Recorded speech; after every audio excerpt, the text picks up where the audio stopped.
సూరత్లో ఉన్న ISKCON temple ఒక్కసారి visit చేసి వద్దామా?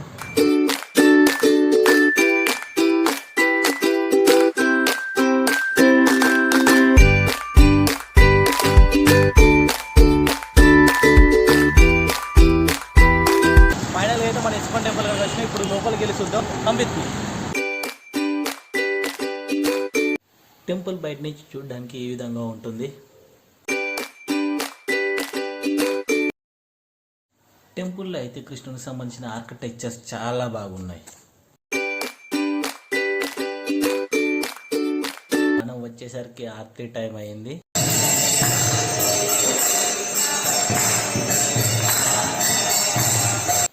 టెంపుల్ బయట అయితే రాధాకృష్ణ స్టాచ్యూస్ ఉన్నాయి.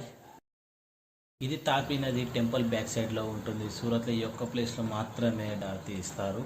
Like, share and subscribe AK Telugu Vlogs.